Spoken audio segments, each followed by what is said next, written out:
Chief justice of India Gavai साहब chief justice बनने से ही पहले उन्होंने कुछ तो अपनी मंशा जाहिर कर ही दी थी कि मैं पोस्ट रिटायरमेंट कोई मैं पद नहीं लूंगा, कोई सरकारी पद नहीं लूंगा।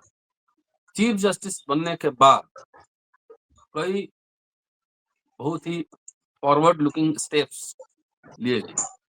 सुप्रीम कोर्ट के स्टाफ रिक्रूटमेंट में पहले SC/ST का रिजर्वेशन, अब OBC का भी रिजर्वेशन, और इसके साथ साथ फिजिकली चैलेंज एक सर्विसमैन और जो फ्रीडम फाइटर के जो वंशज हैं, डिपेंडेंट हैं, उनको भी रिजर्वेशन दिया।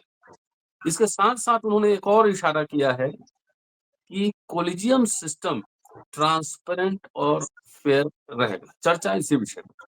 दोस्तों, रतनलाल बोल रहा हूँ और आप देख रहे हैं अम्बेडकर नामा। JP सिंह साहब हैं, कानूनविद हैं, पत्रकार भी हैं, संपादक भी हैं, लगातार आप सुन रहे हैं। इनसे समझेंगे कि इसका क्या दूरगामी प्रभाव पड़ेगा। इस पे कोई अब तो ऑपोजिशन भी नहीं कर सकता, कोई बोल भी नहीं सकता है, अब तो इंट्रोड्यूस हो गया। इसके क्या प्रभाव होंगे? JP सर, स्वागत है। नमस्ते सर। नमस्ते सर। देखिए, हम लोगों ने जब बात किया था जी अभी लगभग एक हफ्ते पहले इस आरक्षण पर, जी। तो मैंने कहा था कि बहुत जल्दी ही अब ओबीसी का भी आरक्षण इसमें शामिल होगा, क्योंकि बिना हम्म उसके शामिल किए आरक्षण की पूरी प्रक्रिया कंप्लीट नहीं होगी। हम्म लेकिन chief justice of India Gavai साहब ने न केवल ओबीसी आरक्षण शामिल किया, बल्कि जो और भी आरक्षण की सरकारी नीतियों के तहत जो व्यवस्था है उसको भी जो है क्या कहते हैं इसमें शामिल कर लिया, ताकि कहीं से कोई ये ना रहे, मर्मरिंग ना रहे कि ये शामिल हुआ वो नहीं शामिल हुआ, वो शामिल हुआ वो नहीं शामिल हुआ। हम्म तो इसलिए अब देखिए, अन्य पिछड़ा वर्ग के साथ दिव्यांग, पूर्व हम्म सैनिक, स्वतंत्रता सेनानियों के आश्रित भी शामिल हो गए। मतलब ये कि हम्म जितनी भी कैटेगरी में आरक्षण है वर्तमान व्यवस्था में, वो सब जो है वो शामिल हो गया। और मुझे पूरी आशा है कि आने वाले समय में अगर हायर जुडिशरी में भी इतने परसेंटेज में ना सही, क्योंकि एक एक ये कहा जाता है कि इतने परसेंटेज में काबिल वकील या लोअर जुडिशरी में जज नहीं है जिनको हायर जुडिशरी में प्रमोट किया जा सके, लेकिन कुछ न कुछ परसेंटेज में शुरुआत जरूर होगी, ऐसा मेरा पता नहीं क्यों पूर्ण विश्वास है। और एक जो सिक्स सेंस होता है आदमी का, वो सिक्स सेंस से ये मुझे लग रहा है कि ये जो कर्मचारियों में आरक्षण हुआ है, अब ये इसका इसकी अगली कड़ी में जो लगातार डिमांड है कि जुडिशरी में भी आरक्षण होना चाहिए, तो हायर जुडिशरी में मान लिया कि योग्यता या उसकी बात आती है, मैं उससे इनकार नहीं करता, लेकिन क्योंकि उसके बनने के लिए है कि कितने जजमेंट आपने लिखे, कितने मुकदमे आपने लड़े, कौन कौन से क्राइटेरिया हैं, उस क्राइटेरिया में कुछ न कुछ जरूर शुरुआत होगी, ऐसा मेरा पूर्ण विश्वास है। अब आइए, 23 तारीख को 24 के परिपत्र में बताया गया कि जो है ओबीसी और एसटी का जो है वो एसटी और एससी का रिजर्वेशन 15% और 7.5% कर दिया गया है। और अब जो है वो आपका क्या कहते हैं लागू हो गया है, आपका ये भी आरक्षण क्या कहते हैं ओबीसी का भी आरक्षण, दिव्यांग का भी आरक्षण, स्वतंत्रता सेनानी का भी आरक्षण। तो ये आरक्षण भारत सरकार की ओर से समय समय पर जारी किए गए नियमों, आदेशों और दिशासूचनाओं के अनुसार लागू किया जाएगा। अगर किसी पद के लिए जो वेतनमान निर्धारित है उसके अनुसार सरकार ने जो आरक्षण नीति लागू की है, वही सुप्रीम कोर्ट के इन पदों पर भी लागू होगी। हालांकि सीजेआई अगर जरूरी समझे तो इस नीति में कुछ संशोधन, बदलाव या अपवाद कर सकते हैं। अब ये आरक्षण लागू कैसे हुआ है? ये आरक्षण लागू हुआ है supreme court officers and servants condition of service and conduct rule 1961 में संशोधन के जरिए लागू किया गया। 3 जुलाई को जारी सूचना में अनुच्छेद 146(2) के तहत प्रदत्त शक्तियों का उपयोग करते हुए भारत के मुख्य न्यायाधीश जस्टिस गवाई ने नियम 4A को प्रतिस्थापित किया है, यानी सब्स्टिट्यूट किया है। जो पहले वाले नियम की जगह इस नियम को रखा है। नया नियम 4A इस प्रकार है: अनुसूचित जातियों, अनुसूचित जनजातियों, अन्य पिछड़ा वर्गों, शारीरिक रूप से विकलांग भूतपूर्व सैनिकों और स्वतंत्रता सेनानियों के आश्रितों के लिए अनुसूची में निर्दिष्ट विभिन्न श्रेणियों के पदों पर सीधी भर्ती में आरक्षण। अनुसूची में निर्दिष्ट पद के लिए निर्धारित वेतनमान के अनुरूप वेतनमान वाले पदों के संबंध में भारत सरकार द्वारा समय समय पर जारी नियमों, आदेशों और अधिसूचनाओं के अनुसार होगा, जो ऐसे संशोधन, परिवर्तन या अपवाद के अधीन होगा जैसा कि मुख्य न्यायाधीश समय समय पर निर्दिष्ट कर सकते हैं। तो इस प्रकार सर जुडिशरी, हायर जुडिशरी जो सबसे ऊपर की जुडिशरी है, जहां हायर जुडिशरी में आरक्षण न लागू होने के नाम पर कर्मचारियों में भी आरक्षण नहीं लागू था, वो काम जो है वो ऐतिहासिक जस्टिस गवई के कार्यकाल में पूरा हुआ है। इसके पहले जस्टिस बाला सुब्रमण्यम, वो केजी देखिए नाम, बालाकृष्णन। हाँ, केजी केजी बालाकृष्णन। बालाकृष्ण साहब थे पहले दलित जज, लेकिन उस समय आरक्षण लागू होने के बाद भी ये लागू नहीं हो पाया था। और अब इसके लागू होने से मतलब आरक्षण का पूरा एक सर्किल, एक साइकिल सुप्रीम कोर्ट में पूरा हो गया है। और अब जो अगली साइकिल है वो हायर जुडिशरी में जजों के पदों में आरक्षण की बात है।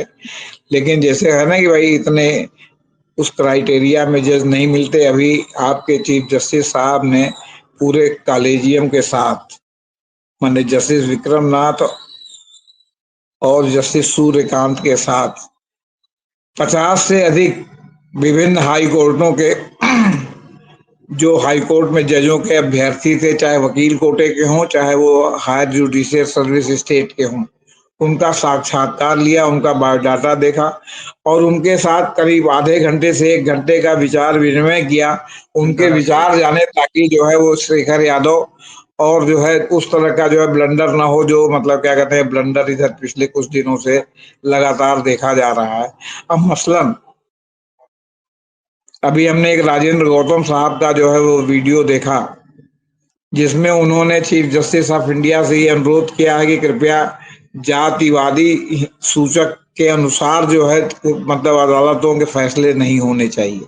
उसमें उन्होंने उल्लेख किया कि उड़ीसा में एक जज साहब ने एक दलित व्यक्ति को जमानत दी और ये कहा कि 3 महीना तुम जो है वो क्या कहते हैं थाने का जो है सब साफ सफाई, लेटरिन पाखाना साफ करोगे 3 महीने तक। तो उसको उन्होंने कहा कि ये जो है बहुत ही भेदकारी है, ये ऐसा नहीं होना चाहिए। तो ऐसा जो सड़े हुए मानसिकता के जज हैं वही ये सब का काम करते हैं, क्योंकि इस समय जब आजाद भारत में सब लोग बराबर हैं और जब वेतन के चलते पूरा जो है सवर्ण लोग अब जो है सफाई कर्मचारी के रूप में, चाहे रेलवे हो या चाहे गांव हो चाहे शहर हो, वहां भर्ती होने के लिए तत्पर हैं, जहां टेम्परेरी नहीं परमानेंट अपॉइंटमेंट हो रहा है। तो वहां जो है वो भर्ती हो रहे हैं और वो काम कर रहे हैं। तो फिर ऐसे में जाति के हिसाब से किसी को जाति जाति सूचक दंड देना ये कहीं से जो है वो उचित नहीं है। ये मैंने उनका एक वीडियो जो है देखा, इसलिए प्रसंगवश मैंने उल्लेख किया कि इस तरह के जो सड़ी मानसिकता के लोग आ जाते हैं, ये तभी संभव है जब आप उनसे बाकायदे इंटरव्यू लेके उनके विचार पूछें कि अगर ऐसी परिस्थिति आई तो आप क्या करेंगे। मुझे याद है कि मैंने पीसीएस का इंटरव्यू दिया था इसी इलाहाबाद लोक सेवा आयोग में। तो एक सदस्य ने मुझसे पूछा, ये बताइए अगर मान लीजिए कि अचानक बाढ़ आ जाए, अचानक, और वहां बस्ती खाली ना हो पा रही हो, तो आप क्या करेंगे। हम्म। अब हमको इस प्रश्न का जवाब ही नहीं मालूम था कि भाई हम क्या करेंगे, कोई हम प्रशासनिक न थे ना हमको जानते थे। तो हमने कहा कि भाई मैं तो यही कहूंगा कि भाई सुरक्षित जहां निकल सको जल्दी निकलो। हम्म। तो बोले आप तो भागने के लिए कह रहे हैं। हमने कहा तो आप बताइए, हम अचानक बाढ़ आ जाएगी तो क्या कहेंगे। वही कहेंगे ना कि भैया बहुत विकराल आ रहा है, जितना जल्दी हो सके जहां निकल सकते हो निकलो। कहीं नहीं, ये तो जवाब नहीं, ये तो प्रशासनिक जवाब नहीं है, मेरा सिलेक्शन नहीं हुआ सब। उसमें है कि भाई बाढ़ आ रही तो आप व्यवस्था करके बाढ़ में लोगों को जो है सुरक्षित स्थानों पर भेजने की जिम्मेदारी प्रशासनिक अधिकारी होने के नाते आपकी है। उनकी नहीं है कि वो तो सुरक्षित स्थान पर जाएंगे ही अपने से जितना हो सकता है, लेकिन आप अगर व्यवस्था कर रहे हैं तो व्यवस्था की जिम्मेदारी है कि उनको वहां से निकाल के सुरक्षित स्थान पर पहुंचाए। तो इसलिए विचार विनिमय हुआ बहुत तगड़ा और बहुत गहनता से अब की बार विचार विनिमय हुआ, और उसके बाद 2 दिन 3 दिन के विचार विनिमय के बाद करीब 36 या 40 विभिन्न हाई कोर्टों के जजों का के नाम की सिफारिश भी हुई है, ये कॉलेजियम ने किया है। और उन्होंने गर्मी की छुट्टी का उपयोग इस काम के लिए किया ताकि जो है कोर्ट की व्यस्तता से मतलब प्रभावित ना होगी, मैंने कोर्ट का काम प्रभावित ना हो, क्योंकि इतने लोगों से इंटरव्यू लेना भी कोई छोटा मोटा काम नहीं। वो भी अगर 1 घंटा इंटरव्यू लेंगे 45 मिनट, तो 50 55 60 लोगों से मैंने 60 घंटा, 24 दूनी 48, मैंने लगभग 2 दिन से ज्यादा, तो मैंने काफी श्रम साध्य और समय साध्य है। तो इसलिए ये मामला है। दूसरी बात ये कि जस्टिस दीपांकर दत्ता ने कहा था कि कॉलेजियम की सारी सिफारिशों को सरकार नहीं मानती, इसलिए यह कहना गलत है कि कॉलेजियम नियुक्ति करती है। कॉलेजियम तो खाली सिफारिश करती है, सरकार उसको बहुत सा नहीं मानती। अगर कॉलेजियम नियुक्ति करती तो कॉलेजियम की सारी सिफारिशों को मानना चाहिए, और कहीं ना कहीं जो है वो नाम चुनने में ऊपर का दबाव है। तो इसको भी फ्राइडे माने कल अपने स्वागत समारोह में इस बात का उन्होंने दीपांकर दत्ता के बात का उल्लेख करते हुए कहा कि हम पूरी कोशिश करेंगे कि कॉलेजियम की सिफारिशों में पारदर्शिता रहे, और हमने अभी तक कोशिश भी की है कि कॉलेजियम की सिफारिशों में पारदर्शिता रहे और बाहरी हस्तक्षेप न रहे। और उन्होंने यहां तक कहा कि मैं आपको ये विश्वास दिलाना चाहता हूं कि हम पारदर्शिता की पूर्ण प्रक्रिया अपनाएंगे तथा यह सुनिश्चित करेंगे कि समाज के सभी वर्गों को प्रतिनिधित्व दिया जाए। बहुत ही इंपॉर्टेंट बात ये उन्होंने कही है सर, कि समाज के सभी वर्गों को प्रतिनिधित्व दिया जाए, जिसके बारे में आम तौर पर अभी आरोप लगता है कि हायर जुडिशियरी जो है वो समाज के सभी वर्गों का प्रतिनिधित्व नहीं है। इसलिए वहां से जो है क्या कहते हैं, एक एंगल्ड विशेष फैसले निकलते हैं,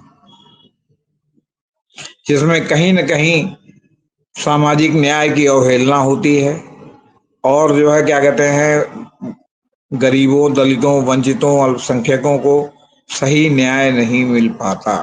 तो ये भी उन्होंने प्रसंगवश कहा या चाहे जैसे कहा, लेकिन ये बहुत बड़ी बात कही है, और मैं उनकी इसी बात को पकड़ के कह रहा हूं कि आने वाले समय में अगर इतने परसेंट में न सही तो कुछ न कुछ परसेंट में सभी समाज के सभी वर्गों का रिप्रेजेंटेशन हायर जुडिशियल सर्विस में होगा। जी सर। इसमें ईडब्ल्यूएस का नहीं है? नहीं, ईडब्ल्यूएफ नहीं। ईडब्ल्यूएस नहीं है।